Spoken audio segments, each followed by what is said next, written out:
ನಮ್ಮ ಬೇಡಿಕೆಯನ್ನು ಪ್ರತಿಭಟನೆ ಯಾವಾಗ ಮಾಡ್ತೀವಿ?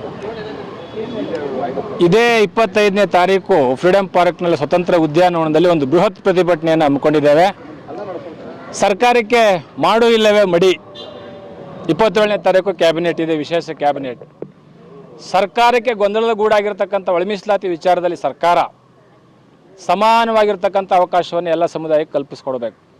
ಒಳ ಮೀಸಲಾತಿ ಒಂದು ಸಮುದಾಯದ ವಿಷಯ ಅಲ್ಲ, ಒಳ ಮೀಸಲಾತಿಯು 101 ಸಮುದಾಯದ ಹಿತಾಸಕ್ತಿ.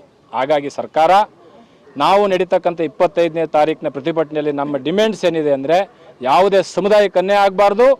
ನಾಗಮೋಹನ್ ದಾಸ್ ವರದಿ ಅವೈಜ್ಞಾನಿಕವಾಗಿದೆ, ಅಪೂರ್ಣವಾಗಿದೆ. ಹಾಗಾಗಿ ಅದನ್ನು ತಿರಸ್ಕರಿಸಬೇಕು. ಮತ್ತು ಎಲ್ಲ ಜನರಿಗೂ ಸಾಮಾಜಿಕವಾಗಿ, ಧಾರ್ಮಿಕವಾಗಿ, ಆರ್ಥಿಕವಾಗಿ ನ್ಯಾಯ ಸಿಗ್ತಕ್ಕಂತಹ ಸಂವಿಧಾನದ ಆಶಯಗಳನ್ನ ಎತ್ತಿಡಿತಕ್ಕಂಥ ಮೀಸಲಾತಿಯನ್ನು ಜಾರಿ ಮಾಡಬೇಕು. ಎಲ್ಲ ಸಮುದಾಯಕ್ಕೂ ಉದ್ಯೋಗ ಸಿಗಬೇಕು, ಎಲ್ಲ ಸಮುದಾಯಕ್ಕೂ ನ್ಯಾಯ ಸಿಗಬೇಕು. ಎಲ್ಲರ ಹಿತಕ್ಕೋಸ್ಕರ ಸರ್ಕಾರ ಇರಬೇಕು, ಯಾವುದೋ ಒಂದು ಸಮುದಾಯದ ಹಿತಾಸಕ್ತಿಗೋಸ್ಕರ ಸರ್ಕಾರ ಇರಬಾರ್ದು ಅಂತಕ್ಕಂಥ ಸ್ಪಷ್ಟ ಸಂದೇಶವನ್ನು ಅವತ್ತಿನ ದಿನ ಕೊಡ್ತಾ ಇದ್ದೀವಿ ಸರ್. ನಮಸ್ಕಾರ.